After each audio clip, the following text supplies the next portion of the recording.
சங்கீத புத்தகத்திலிருந்து நாம் அநேக காரியங்களை கற்றுக்கொண்டோம். இந்த சங்கீதங்கள் நம்முடைய எல்லா விதமான சூழ்நிலைகளையும் கணித்து அந்த சூழ்நிலைகளுக்கு ஏற்றாற் போல நாம் நடந்து கொள்ளும்படியாகவும் ஆறுதல் அடையும்படியாகவும் எச்சரிக்கும்படியாகவும் இந்த சங்கீத புஸ்தகமானது நமக்கு கொடுக்கப்பட்டிருக்கிறது. அதை இந்த 12 வாரங்களாக நாம் பார்த்தோம். இறுதியாக இந்த வாரத்திலும் ஒரு அற்புதமான ஒரு பாடத்திற்குள்ளாக நாம் கடந்து செல்ல போகிறோம். நிச்சயமாக இந்த பாடங்கள் நம்முடைய மனதிற்கு ஏற்றதாகவும் நம்முடைய வாழ்க்கைக்கு எச்சரிப்புள்ளதாகவும் இருக்கும்படியாக நாம் தலைதாழ்த்தி ஜெபிப்போம். இரங்கா சிங்காசனத்தில் வீற்றிருந்து மனுமக்களை கண்ணோக்கி பார்க்கும் எங்கள் அன்பு தெய்வமே, உங்கள் கொடான கோடி ஸ்தோத்திரம் ஐயா. துதிக்கிறோம் ஆண்டவரே, துதிகளின் மத்தியில் வாசம் செய்பவரே, உமக்கு நன்றி செலுத்துகிறோம் தகப்பனே. உமது நன்மையும் கிருபையும் எங்களை தொடர்கிறதற்காக ஸ்தோத்திரம் கர்த்தாவே. விசேஷமாக இந்த 13வது வாரத்திலே நாங்கள் படிக்கவிருக்கும் பாடங்களை உம்முடைய பாதப்பள்ளியை வைக்கிறோம் கர்த்தாவே. ஆண்டவரே, எங்களுக்கு புரியும்படியாக நாங்கள் அதை ஏற்றுக்கொள்ள மனதுடையவர்களாக ஆண்டவரே எங்களுடைய மனங்களை திறந்து நாங்கள் அதை அபியாசிக்கும்படியாக ஆவியானவர் எங்களோடு உறவாட வேண்டுமாய் எங்கள் கர்த்தரும் இரட்சகருமான இயேசு கிறிஸ்துவின் இன்ப இனிய நாமத்தில் ஜெபிக்கிறோம் எங்கள் ஜீவன் நல்ல பிதாவே, ஆமேன்.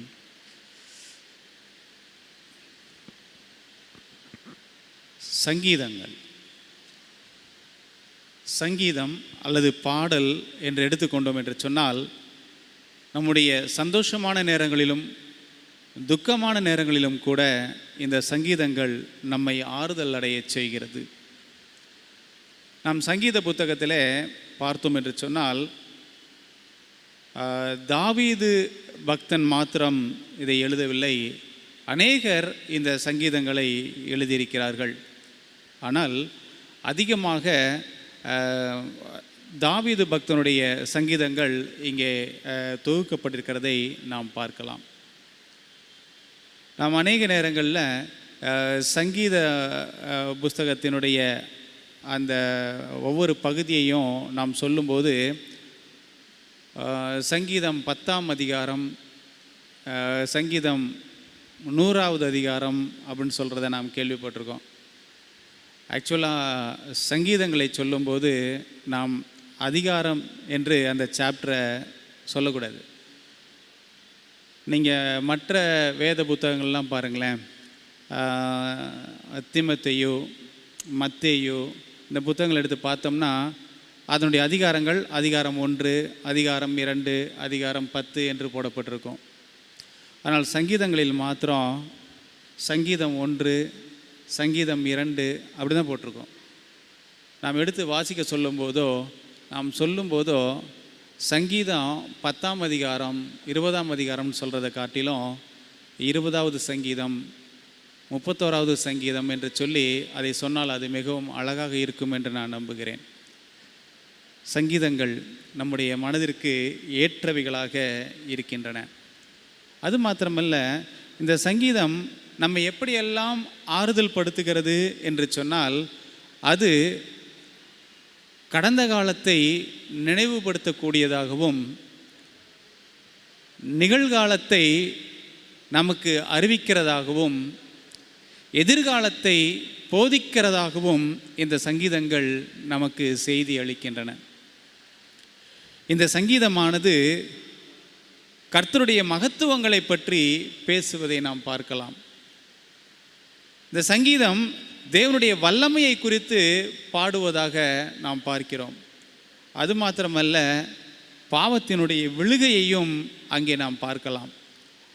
அது மாத்திரமல்ல, நம்முடைய ரட்சிப்பின் வழிகளையும் அந்த சங்கீதங்கள் நமக்கு வெளிப்படுத்துகின்றன. எதிர்கால திட்டத்தையும், அடுத்து நாம் எங்கே செல்ல போகிறோம், அந்த இடம் எப்படியாக இருக்கும், அது நமக்கு பாதுகாப்பானதா, மனதுக்கு மிகவும் சந்தோஷமாக இருக்குமா என்ற காரியங்கள் எல்லாவற்றையும் உள்ளடக்கியதாக இந்த 150 சங்கீதங்களும் நமக்கு கொடுக்கப்பட்டிருக்கின்றன. அதில் இன்னைக்கு இந்த காலாண்டினுடைய கடைசி பாடமாக நாம் என்ன பார்க்க போகிறோம் அப்படின்னு சொன்னால், கர்த்தருக்கு காத்திரு, கர்த்தருக்கு காத்திரு. எனக்கு அன்பானது என்னுடைய பிள்ளைகளே, இந்த காலாண்டினுடைய கடைசி பாடம் மாத்திரமல்ல, நம்முடைய வாழ்க்கைக்கு ஒரு கடைசியாக கொடுக்கப்படுகிற ஒரு ஆறுதலான செய்தி. கர்த்தருக்கே காத்திரு. இந்த காத்திருப்பு, காத்திருத்தல் அப்படிங்கிறது நமக்கு மிகவும் பிடிக்காத ஒரு வார்த்தை. எங்கே போனாலும் நமக்கு அவசரமாக தேவைப்படுகிறது. நாம் இப்போது ஏறக்குறைய அவசர உலகத்தில் வாழ்ந்து கொண்டிருக்கிறோம். அந்த அவசரமான உலகத்தில் காத்திருப்பு என்பது நமக்கு பிடிக்காத ஒரு வார்த்தையாக இருக்கிறது.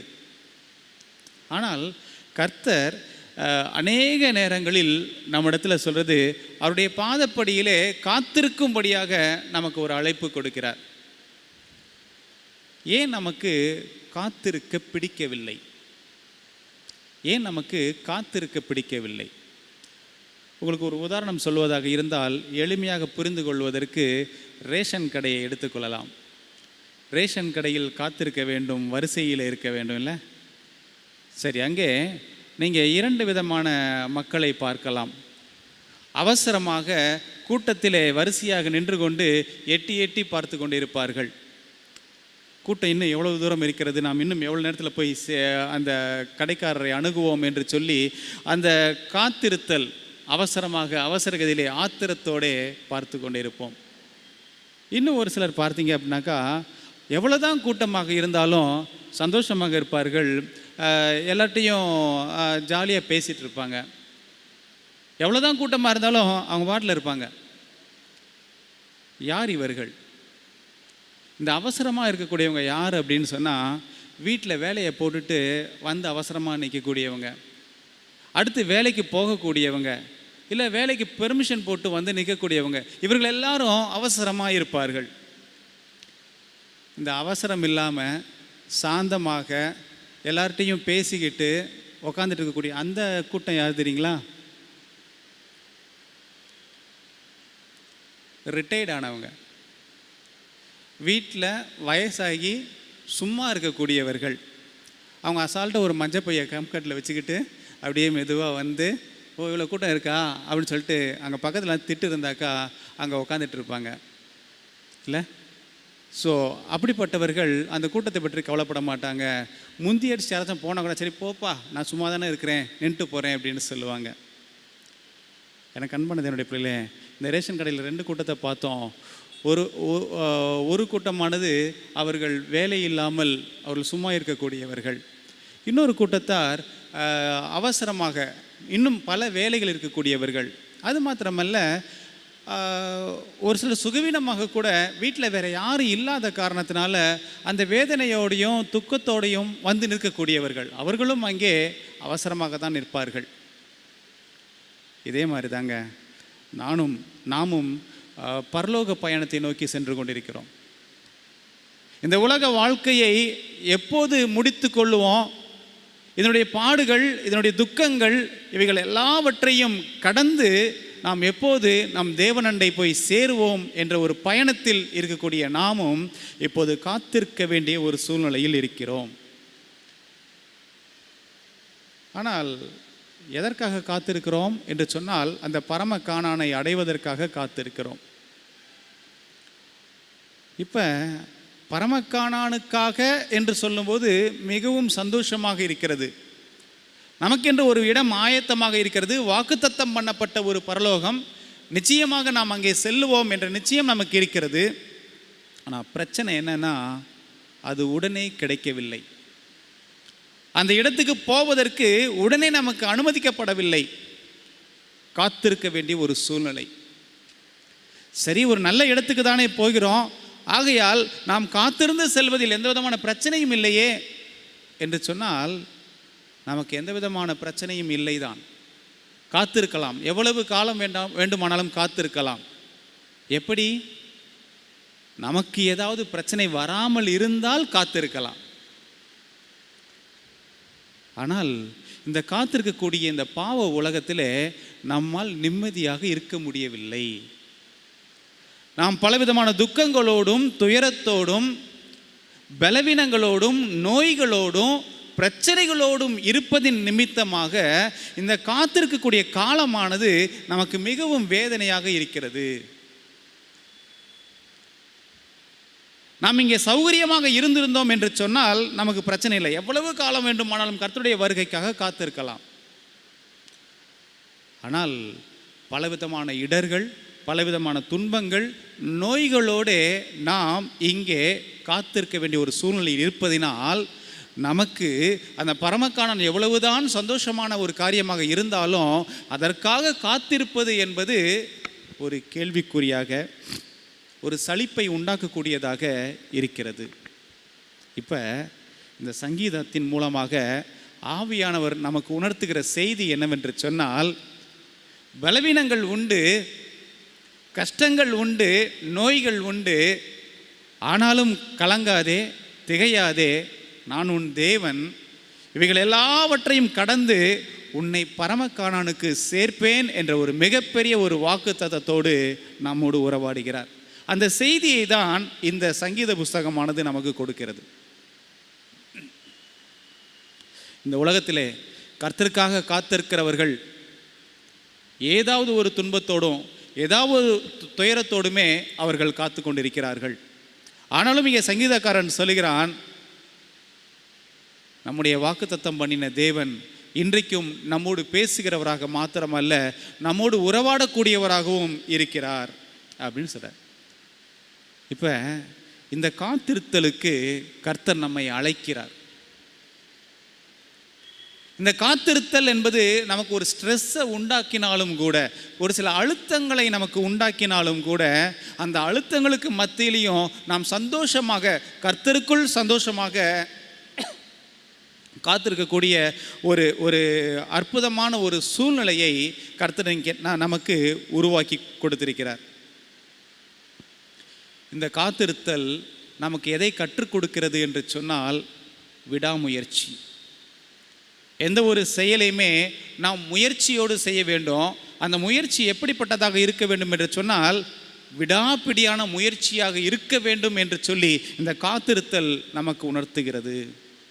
ஆமாம், எனக்கு அன்பான தன்னுடைய பிள்ளை, ஒரு நாள் காத்திருக்கிறோம், 2 நாள் காத்திருக்கிறோம், 3 நாட்கள் இப்படி காத்திருக்கிறோமே, பல வருடங்களாக காத்திருக்கிறோமே தேவனுடைய வருகைக்காக. அப்படியானால் இந்த காத்திருக்கக்கூடிய இந்த தருணம் நமக்கு எதை கற்றுக் கொடுக்கிறது என்று சொன்னால், நீங்கள் நினைத்த காரியம் உடனே நிறைவேறாவிட்டாலும் இந்த காத்திருத்தலை நீங்கள் விடாமுயற்சியோடு நீங்கள் தொடர்ந்து காத்திருங்கள் என்று நமக்கு உற்சாகம் ஊட்டுகிறது. நீங்கள் கவனித்து பார்த்தீங்க அப்படின்னு சொன்னால், அப்போஸ்தலர் 1ஆம் அதிகாரம் நமக்கு ஒரு அற்புதமான செய்தியை கொடுக்கிறது. அப்போஸ்தலர் 1ஆம் அதிகாரத்தில் பார்க்குறோம், இயேசு கிறிஸ்துவானவர் இந்த பூலோகத்தில் அவர் மரித்து உயிர்த்தெழுந்த பிற்பாடு உடனே பரமேறி செல்லவில்லை. மாறாக 40 நாள் இங்கே பூமியிலே இருந்துவிட்டு தான் சென்றார். அப்படி அவர் இருந்துவிட்டு செல்லும்போது சீஷர்கள் மத்தியிலே கடைசி ஒரு உரை நிகழ்த்துகிறார். சீஷர்கள் மத்தியில் அவர் பேசும்போது கடைசியாக அவர்களிடத்தில் ஒரு அழைப்பை கொடுத்து விட்டு செல்கிறார். என்ன சொல்கிறார் அப்படின்னு சொன்னால், வாசிக்கலாமே, அப்போஸ்தலர் 1ஆம் அதிகாரம் 4வது வசனம். ஓகே என்ன சொல்கிறாரு, நீங்கள் பரிசுத்த ஆவியானவரால் ஞானஸ்நானம் பெற போகிறீங்க. ஆகையினால நீங்கள் என்ன செய்யணாக்கா, எருசலேமில் காத்திருங்கள் என்று சொல்கிறார். அதுக்கு முன்னமே சொல்லிட்டாரு, நான் பரமேறி போக போகிறேன், பிதாவின் இடத்துல போக போகிறேன், நீங்கள் என்ன செய்யுங்க, எருசலேமிலே காத்திருங்கள் என்று அவளுக்கு கட்டளையிட்டார்.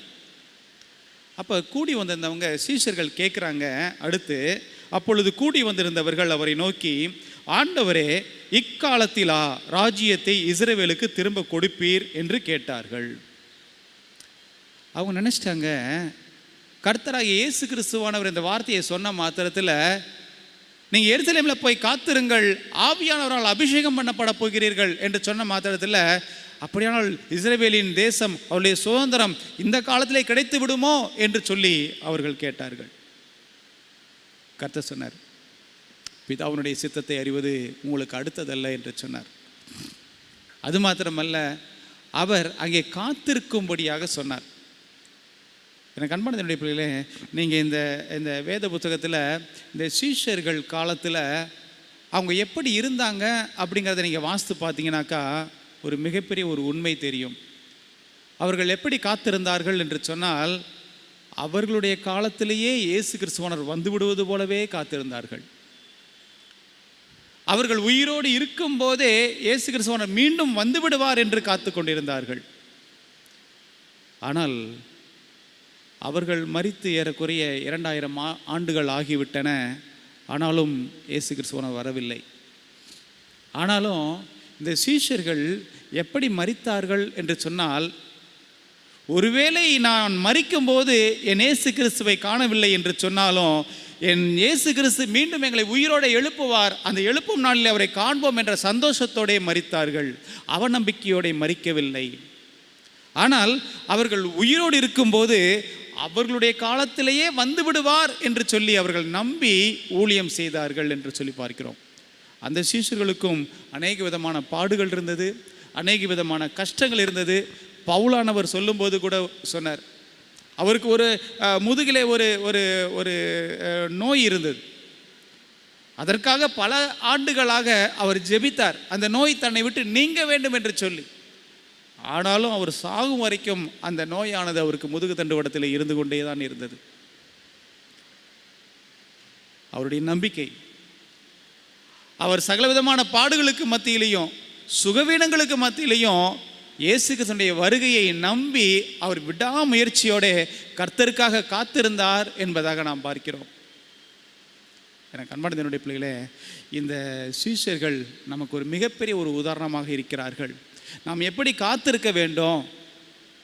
நீங்கள் சுகத்தோடு மாத்திரமல்ல, சுகவீனத்தோடும் கர்த்தருடைய வருகைக்காக நீங்கள் காத்திருக்கும்படியாக கர்த்தர் இங்கே ஒரு மிகப்பெரிய ஒரு அழைப்பை நமக்கு கொடுப்பதாக இங்கே நாம் பார்க்கிறோம். இந்த காத்திருத்தல் என்பது நேரத்தை வெட்டியாக போக்குறது போல அல்ல. எதை வேலை வெட்டி இல்லாமல் அவருக்காகவே காத்திருப்பது போல அல்ல. இந்த காத்திருத்தல் என்பது ஒரு உயர்ந்த நோக்கத்தோடையும் ஒரு மிகப்பெரிய வேலையோடையும் காத்திருக்கக்கூடிய ஒரு தருணம் இது. எனக்கு அன்பான என்னுடைய பிள்ளைகளே, கிறிஸ்தவர்கள் சோம்பேறிகள் அல்ல. ஏதாவது ஒரு காரணத்தை சொல்லி சும்மா இருக்கக்கூடியவர்கள் கிறிஸ்தவர்கள் அல்ல. கிறிஸ்தவர்கள், கிறிஸ்துவுக்காக காத்திருப்பவர்கள், அவர்கள் மிகப்பெரிய ஒரு வேலையோடு இருக்கிறார்கள்.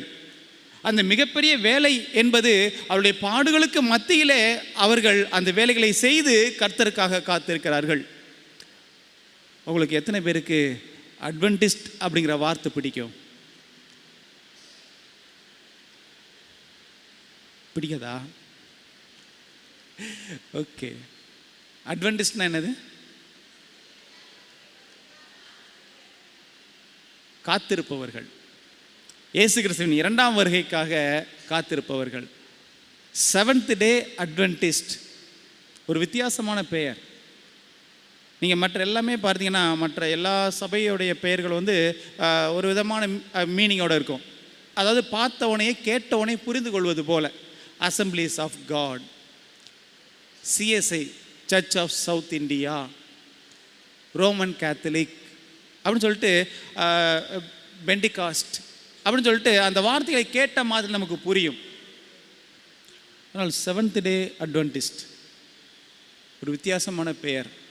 இது உண்மையிலேயே ஆவியானவர் கொடுத்த பெயர் தான். 7ஆம் நாளை ஓய்வு நாளாக கை கொண்டு இயேசு கிறிஸ்துவின் 2ஆம் வருகைக்காக காத்திருக்கக்கூடிய ஒரு கூட்டத்திற்கு பெயர் தான் அட்வென்டிஸ்ட், செவன்த் டே அட்வென்டிஸ்ட். இந்த அட்வென்டிஸ்ட் என்ற இந்த பெயரே காத்திருப்போரை பற்றி பேசக்கூடிய ஒரு வார்த்தை. ஆமன கண்பானது பிள்ளைகளே, இந்த காத்திருப்போர் நாம் வெறுமனே சோம்பேறிகளாக சும்மாவாக காத்திருக்கவில்லை. மாறாக ஒரு மிகப்பெரிய வேலையோடு. என்ன வேலை? ஆத்தும ஆதாயம். நான் எந்த நம்பிக்கையை கொண்டிருக்கிறேனோ அதே நம்பிக்கையை மற்றவர்களுக்கும் ஊட்டி கொடுத்து அந்த நம்பிக்கையோட கரம் கோர்த்து அந்த கர்த்தருடைய வருகைக்காக காத்திருக்கக்கூடிய கூட்டம். அப்படியானால் ஒருவனோடு போய் பேசுவது என்பது சாதாரண விஷயம் அல்ல. ஒருவனுடைய மனதிலே கிறிஸ்துவனுடைய வார்த்தைகளை விதையாக விதைப்பது என்பது சாதாரண விஷயம் அல்ல. அவருடைய மனதிலே பழகி அவனோடு உறவாடி நாம் பெற்ற இந்த இன்பத்தை, நாம் பெற்ற இந்த நம்பிக்கையை அவனுடைய உள்ளத்திலே ஊற்றுவது என்பது சாதாரண வேலை அல்ல. ஒரு மிகப்பெரிய வேலை. நன்றாக யோசித்து பாருங்கள். இந்த அறிவிக்கக்கூடிய, போதிக்கக்கூடிய, சொல்லித்தரக்கூடிய, அனுபவங்களை பகிர்ந்து கொள்ளக்கூடிய இந்த வேலையை நீங்கள் சந்தோஷமாக இருந்தால் மட்டும்தான் செய்ய முடியும்.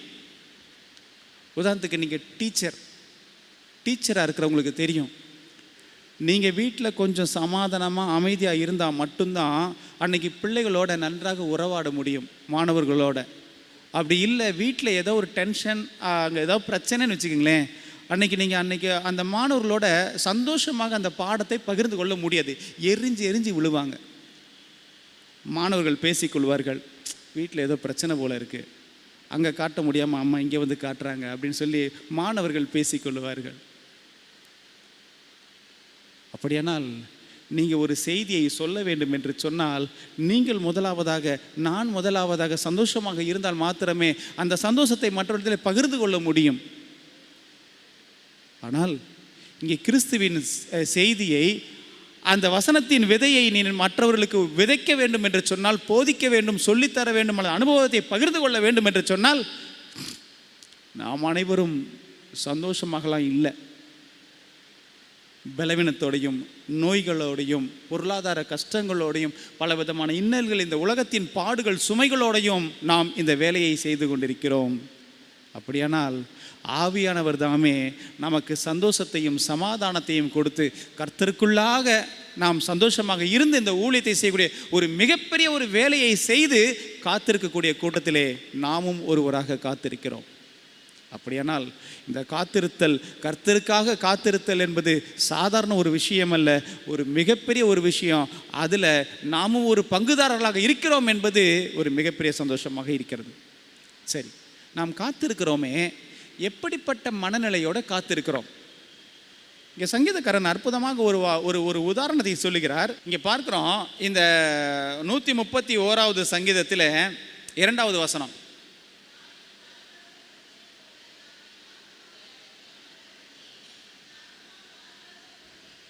ஓகே, இப்போ தன்னை பற்றி அவர் சொல்லுகிறார், தான் எப்படிப்பட்டவனாக இருக்கிறேன் அப்படின்னு சொன்னால், தாயின் பால் மறந்த குழந்தையைப் போல நான் என் ஆத்துமாவை அடக்கி அமர பண்ணினேன், என் ஆத்துமா பால் மறந்த குழந்தையைப் போல் இருக்கிறது. தன்னை பற்றி சொல்லுகிறார்.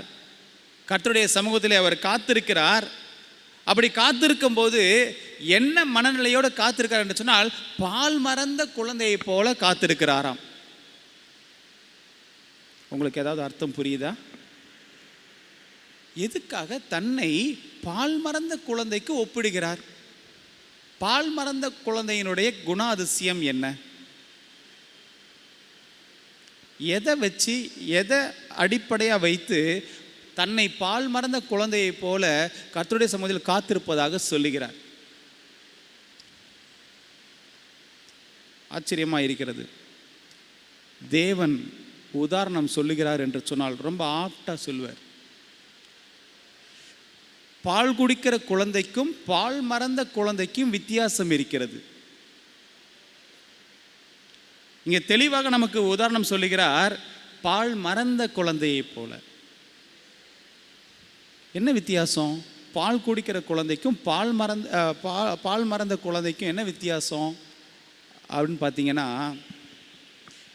இந்த வசனம் சொல்லுது, நீங்கள் எப்படி இருக்க வேண்டாம், பால் குடிக்கிற குழந்தையை போல இருக்க வேண்டாம், பால் மறந்த குழந்தையை போல இருங்க. இப்போ ஸ்டேஜ் பார்த்தீங்க அப்படின்னா, முதல்ல குழந்தை பருவம் பால் குடிக்கிற பருவம், அடுத்த பருவம் பால் குடிக்க மறந்த பருவம், அதாவது தாய்ப்பால் குடிக்கூடிய மறந்த பருவம். அதுக்கப்புறம் பார்த்தீங்கன்னு சொன்னால் அந்த பவர் பாயிண்ட் பருவம், அதுக்கப்புறம் வாலிப பருவம், அப்படியே மேலே போய்கிட்டே இருக்கு இல்லையா? இவர் எதையுமே கம்பேர் பண்ணவே இல்லை. தன்னை ஒரு வாலிபனாக சொல்லவில்லை, தன்னை ஒரு பவர் பாயிண்ட் ஸ்டூடெண்ட்டை சொல்லவில்லை, அல்லது நல்ல வளர்ந்த ஒரு இடத்த சொல்லலை. மாறாக யாருக்கு ஒப்பிடுகிறார் என்று சொன்னால், பால் மறந்த குழந்தைக்கு ஒப்பிடுகிறார். என்ன விசேஷம் இருக்கிறது? மற்ற எல்லா பருவத்தை காட்டிலும் இந்த பால் மறந்த குழந்தை என்ற பருவம் எப்படிப்பட்ட பருவம்? இது போலவே நாமும் இருக்க வேண்டும் என்று இங்கே ஒரு அழைப்பு கொடுக்கப்படுகிறது. இதுவரைக்கும் நானும் யோசிக்கலை. முதல் முறையாக இந்த பாடத்தை படிக்கும்போது தான் இந்த கருத்தவே நானும் புரிஞ்சுக்கிட்டேன். ஒருவேளை எத்தனை பேர் புரிஞ்சிருக்கீங்கன்னு எனக்கு தெரில. நான் இந்த கருத்தை உங்கள்கிட்ட சொல்லும்போது நீங்களும் அப்படி தான் புரிஞ்சிருந்தீங்கன்னு சொன்னால் நீங்களும் சந்தோஷப்பட்டுக்கங்க. ஒரு அற்புதமான காரியத்தை இங்கே அழகாக நமக்கு சொல்லித் தருகிறார்கள். நீங்களும் நானும் தேவனுடைய சமூகத்தில் எப்படி காத்திருக்க வேண்டுமா? பால் மறந்த குழந்தையை போல காத்திருக்க வேண்டுமா? யோசித்து பார்த்தேன். பால் மறந்த குழந்தையை நாம் புரிந்து கொள்வதற்கு முன்பதாக பால் குடிக்கிற குழந்தை எப்படி இருக்கும் அப்படின்னு சொல்லிட்டு நம்ம யோசித்து பார்த்தோம்னா, பால் குடிக்கிற குழந்தைய அம்மா தான் ஃபீட் பண்ணுவா. அதாவது பால் குடிக்கிற குழந்தை தனக்கு பசிக்குதுன்னெலாம் கேட்காது. இந்த தாய் வேளா வேளைக்கு அதனுடைய பசியை அறிந்து உணர்ந்து இவள் பால் ஊட்டுவாள்.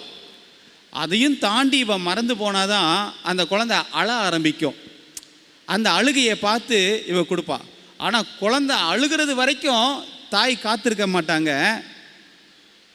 தாய் ரொம்ப நேரம் ஆச்சு, குழந்தை பால் குடிக்கவே இல்லையேன்னு சொல்லிட்டு இவங்க ஃபீட் பண்ணுவாங்க. எல்லாமே அந்த குழந்தை கேட்பதற்கு முன்னதாகவே அதனுடைய தேவையை அறிந்து அதற்கு பால் கொடுக்கக்கூடிய பருவம் தான் பால் குடிக்கக்கூடிய குழந்தை பருவம். அது எதுவுமே கேட்கணும்னு அவசியமே இல்லை. ஈவன் உச்சா போகணும்னா கூட அது கேட்டுலாம் போகாது, அது தானாக போய்க்கும். அதே போல் போயிட்டு எனக்கு தொடச்சி விடலாம் சொல்லாது, தாயே அதை அறிந்து உணர்ந்து சொல்லுவா.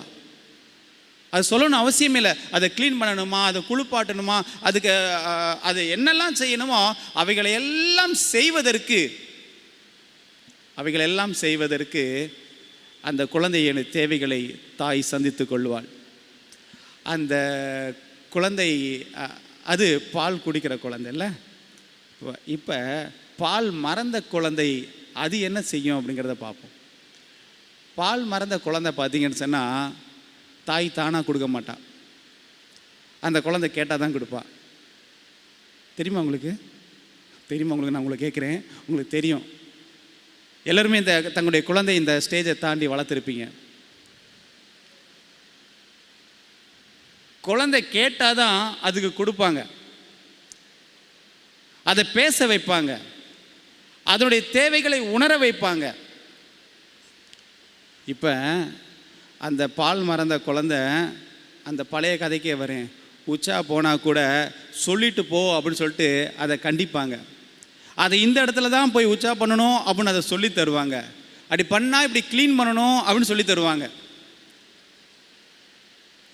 இதில் ஒரு விசேஷம் என்ன அப்படின்னு சொன்னால், இந்த பால் மறந்த குழந்தை இருக்கு இல்லையா, இந்த குழந்தையுடைய அனுபவம் மற்ற எந்த பருவத்திலையுமே யாருக்குமே இருக்காது.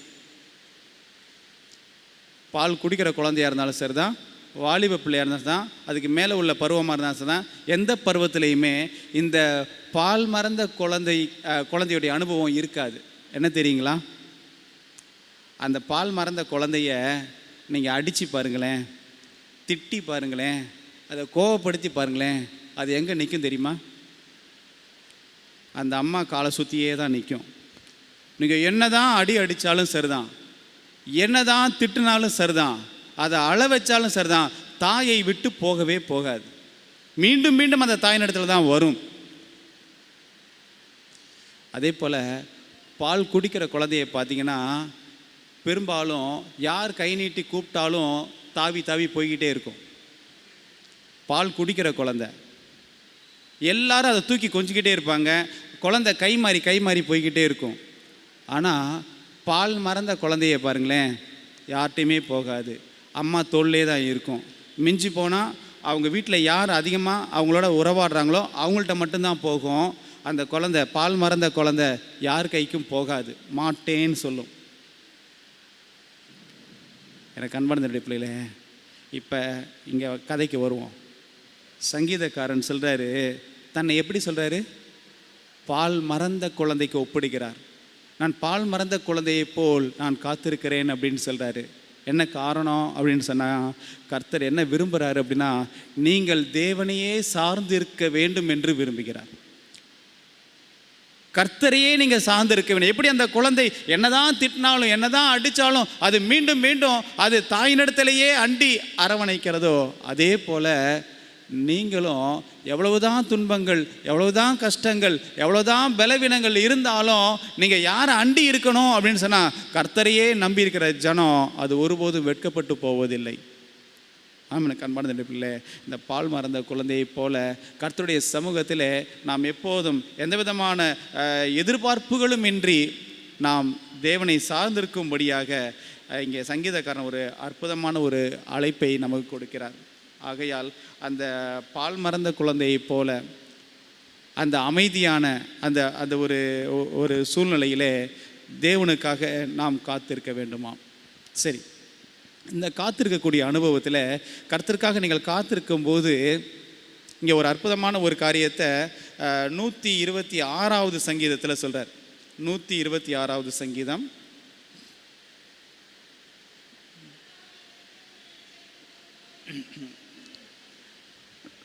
ஓகே. இங்கே 126வது சங்கீதத்தில் நான் பார்க்கும்போது அரிகட்டுகளை சுமந்து வருதல் அப்படின்னு ஒரு தலைப்பில் பார்க்குறோம். என்னது அப்படின்னா, இங்கே ஒரு விவசாய சூழ்நிலையில் நம்மை கொண்டு போய் விடுகிறார். விவசாயத்தில் பார்த்தோம் அப்படின்னு சொன்னால் இங்கே இந்த அரிகட்டுகள்ன்ற வார்த்தையை நாம் கவனிக்கலாம். நாம் இங்கே கதிரை அறுத்து அல்லது அறுவடை செய்து கொண்டு வரும்போது ஒரு அற்புதமான ஒரு சந்தோஷமான ஒரு சூழ்நிலையை இங்கே காட்டுகிறார். ஆம், அறுவடை நடந்தால் விதைத்தவர்களுக்கு மிகுந்த சந்தோஷம் அல்லவா? இந்த அனுபவத்தை இந்த காத்திருக்கக்கூடிய அனுபவத்துக்கு ஒப்பிடுகிறார். எப்படி அப்படின்னு சொன்னால்,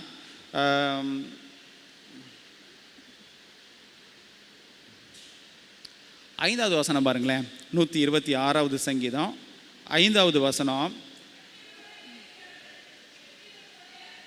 ஓகே.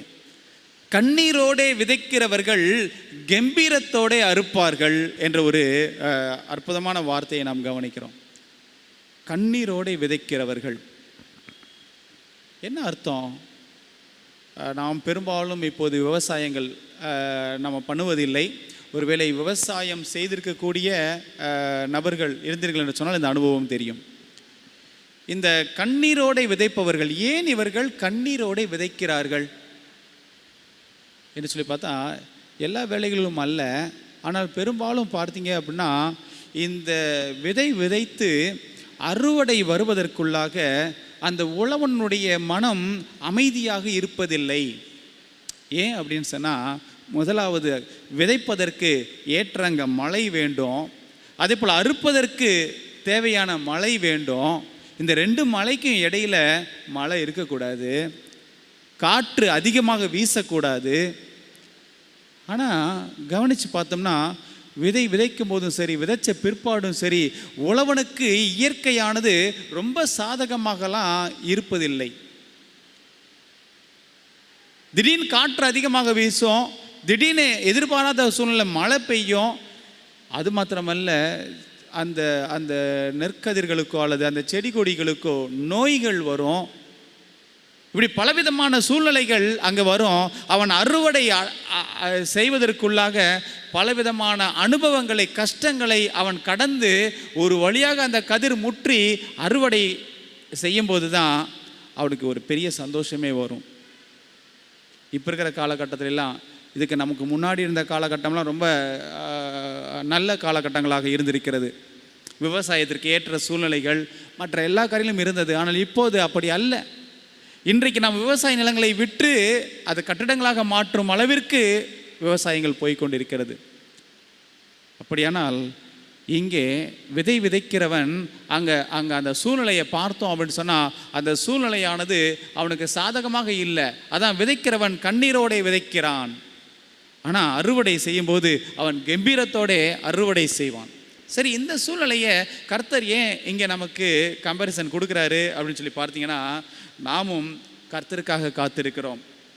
இந்த காத்திருக்கக்கூடிய இந்த சூழ்நிலையில் காத்திருக்கக்கூடிய இந்த சூழ்நிலையில் நாம் பலவிதமான கண்ணீர்களுக்கும் பலவிதமான துக்கங்களுக்கும் பலவீனங்களுக்கும் மத்தியில் நாம் கடந்து சென்று கொண்டிருக்கிறோம். ஆனால் ஒரு நாள் வருகிறது, அந்த அறுவடையின் நாளிலே, கர்த்தருடைய வருகையின் நாளில் நாம் கம்பீரத்தோடு எந்த ஒரு காரியத்திற்காக நாம் இத்தனை நாட்கள் கஷ்டத்தோடையும் கண்ணீரோடையும் கடந்து வந்தோமோ அந்த நாட்கள் அங்கே நமக்கு காத்திருப்பதாக நாம் பார்க்கிறோம். அந்த ஒரு சந்தோஷமான நிலை காண்போம் என்பதற்கு ஒரு ஒப்புமையாக இந்த விவசாய நிலமானது நமக்கு இங்கே அறிமுகப்படுத்தப்படுகிறது. அது மாத்திரமல்ல, நாம் இந்த கடந்து வரக்கூடிய இந்த காலகட்டங்களில், இந்த காத்திருக்கக்கூடிய இந்த காலகட்டங்களில் பழைய அனுபவங்கள் நமக்கு மீண்டும் நம்பிக்கையை ஊட்டக்கூடியதாக இருக்கிறது. இதற்கு முன்பதாக ஏதாவது கடினமான காரியங்களை நாம் கடந்து வந்திருந்தோம் என்று சொன்னால் நிச்சயமாக இப்போது சந்திக்கக்கூடிய ஒரு காலகட்டத்தையும் நம்மால் கடக்க முடியும் என்ற ஒரு நம்பிக்கையை இந்த காத்திருத்தல் அனுபவம் நமக்கு கொடுக்கிறது. நீங்கள் நன்றாக யோசித்து பார்த்தீங்க அப்படின்னு சொன்னால், ஒவ்வொரு முறையும் நீங்கள் ஏதாவது ஒரு காரியத்தை சந்திப்பீர்கள் என்று சொன்னால், ஒரு துக்ககரமான ஒரு மிகப்பெரிய ஒரு பிரச்சனைக்குரிய காரியங்களை சந்திப்பீர்கள் என்று சொன்னால், ஒரு நிமிடம் யோசியுங்கள், இதற்கு முன்பதாக உங்கள் வாழ்க்கையில் இதே மாதிரி ஒரு கஷ்டத்தை நீங்கள் சந்திச்சிங்களா அப்படிங்கிறத யோசித்து பாருங்கள். நிச்சயமாக சந்தித்திருப்பீர்கள். இப்போது எப்படி உங்களுக்கு அந்த பெரிய கஷ்டமானது பெரிய மலை போல் இருக்கிறதோ, இதே போல் இதுக்கு முன்னான காலங்களில் இதே மாதிரியான ஒரு கஷ்டத்தை நீங்கள் சந்திச்சிருப்பீங்க. நம்பிக்கை என்ன அப்படின்னு சொன்னால், அந்த பழைய கஷ்டங்களை தேவன் என்னை கடந்து வர செய்திருந்தார் என்று சொன்னால் நிச்சயமாக இப்போது சந்திக்கிற கஷ்டங்களையும் நம்மை கடந்து வர செய்வார் என்பதில் எந்த விதமான சந்தேகமும் இல்லை. அடுத்தபடியாக, இந்த காத்திருத்தல் அனுபவம் என்பது ஓய்வு நாளை நமக்கு ஞாபகப்படுத்தக்கூடியதாக இருக்கிறது. இந்த ஓய்வு நாள், வாரத்தின் 7ஆம் நாளாகிய ஓய்வு நாள் என்பது காத்திருக்கக்கூடிய அனுபவத்தை நமக்கு கற்றுத்தரக்கூடிய ஒரு அற்புதமான நாளாக இருக்கிறது. ஒவ்வொரு ஓய்வு நாளும் நமக்கு 2 காரியங்களை கற்றுத்தருகிறது. ஒன்று, கர்த்தருடைய சிருஷ்டிப்பை நமக்கு ஞாபகப்படுத்துகிறது. ஒவ்வொரு ஓய்வு நாளும் கர்த்தருடைய மகத்தான வல்லமையையும் அவருடைய சிருஷ்டிப்பையும் நமக்கு ஞாபகப்படுத்துகிறது. இரண்டாவது, ஒவ்வொரு ஓய்வு நாளும் நம்முடைய ரட்சிப்பை ஞாபகப்படுத்துகிறது. நாம் கர்த்தர் இயேசு கிறிஸ்துவின் இரத்தத்தினால் ரட்சிக்கப்படுகிறோம் அப்படிங்கிறத இந்த ஓய்வு நாள் நமக்கு ஞாபகப்படுத்துகிறது, அடையாளப்படுத்துகிறது. பாருங்கள், 92ஆம் சங்கீதம் ஓய்வு நாளின் சங்கீதம் அப்படின்னு சொல்லுவாங்க. ஓய்வு நாளை அறிவிக்கக்கூடிய சங்கீதம் 92வது சங்கீதமாம். இந்த சங்கீதத்தில் நீங்கள் கூர்ந்து கவனித்தீர்கள் என்று சொன்னால், 4வது வசனமோ 5வது வசனமோ கர்த்தருடைய வல்லமையை பற்றியும் அவருடைய சிருஷ்டிப்பை பற்றியும் பேசுகிறது. அதே போல் அதே 92ஆம் சங்கீதம் 12வது வசனத்திலேருந்து 14வது வசனம் வரைக்கும் பார்த்தீங்க அப்படின்னு சொன்னால் அது ரட்சிப்பை பற்றி பேசுகிறது. இந்த 2 அனுபவங்களையும் நீங்கள் ஓய்வு நாள் கற்பனைக்குள்ளே பார்க்க முடியும். அப்படியானால் ஒவ்வொரு ஓய்வு நாளும் நமக்கு காத்திருத்தலை கற்றுத்தருகிறது என்பதாக நாம் பார்க்கிறோம். ஆமென். அன்பான தேவனுடைய பிள்ளைகளே, நாம் காத்திருக்கக்கூடிய இந்த அனுபவமானது ஓய்வு நாளிலே நாம் கற்றுக்கொள்கிறோம். ஆகையினால தான் ஓய்வு நாளிலே காத்திருந்து கர்த்தருடைய 2ஆம் வருகைக்காக நாம் காத்திருக்கிறோம். 7ஆம் நாளாகிய ஓய்வு நாளில் நாம் ஓய்ந்து இருந்து கர்த்தருடைய வருகைக்காக நாம் காத்திருக்கிறோம். மேலும் சங்கீதக்காரன் சொல்லுகிறார், இரவானது கண்ணீரோடும் துக்கங்களோடும் இருந்தாலும் காலையானது அது கர்த்தருடைய கிருபையை அறிவிக்கக்கூடியதாக இருப்பதாகவும், காலையானது அது மகிழ்ச்சியை தரக்கூடியதாகவும் இருப்பதாக சங்கீதக்காரன் இங்கே வெளிப்படுத்துகிறார். வேதத்தின் அநேக இடங்களில் பார்த்தீங்க அப்படின்னு சொன்னால், இரவு வந்துட்டு ஒரு துக்ககரமான ஒரு காரியமாக, எப்போது விடியும் என்று ஜாமக்காரர் காத்திருக்கிறது போல நான் காத்திருக்கிறேன் என்று சங்கீதக்காரன் சொல்கிறார். ஒவ்வொரு காலையும் ஒவ்வொரு விடியலும் நமக்கு சந்தோஷத்தை தருகிறது. ஏனென்று சொன்னால் கர்த்தருடைய கிருபை அங்கே பொழிகிறது என்பதாக நாம் பார்க்கிறோம். ஆமென். அன்பான தேவனுடைய பிள்ளைகளே, இந்த காத்திருக்கக்கூடிய அனுபவத்தில் நாம் ஒவ்வொரு நாளும் கர்த்தருடைய சமூகத்திலே நாம் காத்திருக்கும் போது பலவிதமான அனுபவங்களை கடந்து வருகிறோம். நாம் சந்தோஷமான அனுபவங்களை காட்டிலும் அநேக துக்ககரமான நோய்கள், பலவீனங்கள், அப்படிப்பட்ட காரியங்களை நாம் கடந்து வருகிறோம். ஆனாலும் கர்த்தர் நமக்கு கொடுக்குற வாக்கு தத்துவம், இவைகளுக்கு மத்தியிலும் கூட நான் உங்களை வெட்கத்திற்கு உட்படுத்தப்பட மாட்டேன் அப்படின்னு சொல்லி நமக்கு மிகப்பெரிய ஒரு வாக்கு தத்துவத்தை கொடுக்கிறார். அப்படியானால் நாம் கர்த்தருக்காக காத்திருக்கக்கூடிய இந்த நாட்களிலே, கர்த்தருடைய வருகைக்காக காத்திருக்கக்கூடிய இந்த நாட்களிலே நாம் ஒருவருக்கொருவர் நாம் நம்முடைய அனுபவங்களை பகிர்ந்து கொள்வோம். நாம் அநேக அனுபவங்களை கடந்து வருகிறோம். சோர்ந்து போகக்கூடிய ஆத்துமாக்கள் எப்படி இருக்கிறார்களோ அவர்களைப் போல் நாமும் சோர்ந்து போன காரியங்கள் நிறைய இருக்கிறது. அந்த சோர்ந்து போன நாட்களுக்கு மத்தியிலையும் கூட தேவன் எப்படி என்னை தூக்கி எடுத்தார் என்ற அனுபவத்தை மற்றவர்களுக்கும் நாம் பகிர்ந்து கொடுக்கும்போது நிச்சயமாக அது மிகப்பெரிய ஒரு வலுவூட்டக்கூடியதாக அந்த ஆத்துமாவுக்கு இருக்கும் என்பதாக நாம் பார்க்கிறோம். எனக்கு அன்பான தேவனுடைய பிள்ளைகளை, நீங்கள் சோர்ந்து போகும்போதெல்லாம் உங்களுடைய கடந்த கால அனுபவங்களை நினைத்து பாருங்கள். நீங்கள் துக்கப்படும் போதெல்லாம் நீங்கள் கடந்த கால அனுபவங்களை நினைத்து பாருங்கள். நிச்சயமாக அது நம்முடைய ஆத்துமாவுக்கு சமாதானத்தை தரக்கூடியதாகவும் நம்பிக்கையையும் விசுவாசத்தையும் உறுதிப்படுத்தக்கூடியதாகவும் நாம் இங்கே பார்க்கலாம். என்னுடைய வாழ்க்கையில் கடந்த நாட்கள், இந்த சமீபத்தில் ஏற்பட்ட இந்த ஆக்சிடெண்ட், இந்த நாட்களை நான் மிகவும் எளிமையாக கடந்து சென்றேன். ஆச்சரியமான விஷயம்தான். நான் இதை எளிமையாக கடந்து கொண்டதுக்கான காரணம், என்னை தைரியப்படுத்தியது 6 வருடங்களுக்கு முன்பாக ஏற்பட்ட ஆக்சிடெண்ட் தான். 6 வருடங்களுக்கு முன்பதாக ஏற்பட்ட அந்த ஆக்சிடெண்ட், அந்த அனுபவமானது இப்போது ஏற்பட்ட ஆக்சிடெண்ட்டையும் கடந்து செல்ல முடியும் என்ற ஒரு மிகப்பெரிய ஒரு நம்பிக்கையை எனக்கு கொடுத்தது. ஆக்சுவலாக 6 வருஷத்துக்கு முன்னாடி நடந்த ஆக்சிடெண்ட்டே போதுமானது. இப்போ ஒன்று ஏற்படுத்திருக்க வேண்டாம், அது விரும்பவில்லை தான். ஆனாலும் எதிர்பாராத விதமாக அது நடந்து விட்டது. அப்படி நடந்திருந்த வேளையிலும் கூட அதை கடந்து வர வேண்டுமே. கர்த்தர் இந்த காலகட்டங்களை கடந்து வருவதற்கு ஏற்கனவே ஒரு காலகட்டத்தை அனுமதித்திருந்தார். அந்த அனுபவங்கள் எனக்கு அந்த அனுபவத்தின் போது கர்த்தர் என்னோட கூட இருந்தார். அந்த நம்பிக்கை, அவர் அந்த காலகட்டங்கள் எப்படியெல்லாம் எனக்கு உதவிகள் கட்டளையிட்டார் அப்படின்ற அந்த அனுபவங்கள் இப்போ ஏற்பட்ட ஆக்சிடெண்ட்டுக்கும் கர்த்தர் எனக்கு அந்த நம்பிக்கையும் அந்த பலத்தையும் கொடுத்தார்.